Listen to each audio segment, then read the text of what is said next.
Mobile torch घेऊन भाजपा महिला उमेदवार आणि पदाधिकाऱ्यांना प्रचार करण्याची वेळ. मोबाईल टॉर्च घेऊन रात्रीच्या अंधारात भाजपाच्या महिला पदाधिकाऱ्यांना जिल्हा परिषद निवडणुकीचा प्रचार करावा लागल्याचा प्रकार घडला आहे. सांगलीच्या खानापूर तालुक्यातल्या गारडी आणि घाणवाडमध्ये हा प्रकार झाला आहे. गारडी हे शिवसेना गटाचे आमदार सुहास बाबर यांचे गाव आहे, तर प्रचारापासून रोखण्यासाठी विरोधकांनी हा उद्योग केल्याचा आरोप भाजपाच्या महिला पदाधिकाऱ्यांकडून करण्यात आला आहे. प्रचारासाठी पोहोचल्यानंतर गावात लाईट गेल्यानंतर महिला पदाधिकाऱ्यांनी मोबाईल टॉर्चच्या माध्यमातून लोकांच्या भेटीगाठी घेत अंधारातच प्रचार केला. यावेळी किती बी घालवा, लाईट देणार, जोरात फाईट अशा घोषणांनी परिसरात दणाणून गेला. खानापुरात तालुक्यामध्ये भाजपा विरुद्ध शिवसेना शिंदे गट अशी तुरंगी लढत होते आहे. वैभव पाटील, आमदार सुहास बाबर यांच्या विरोधात जोरदार प्रचार सुरू आहे.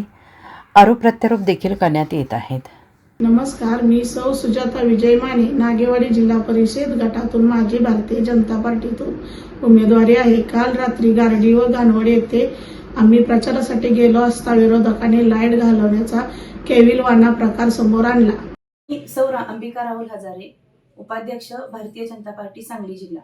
काल रात्री गारडी व घाणवड येथे जिल्हा परिषद गटाच्या सौ सुजाता विजय माने व पंचायत समिती गटाच्या सौ संगीता राजकुमार जगताप यांच्या प्रचारासाठी गेलो असता घाणवड येथे रात्री विरोधकांकडून लाईट घालवण्याचा केविलवाणा प्रकार समोर आला आहे.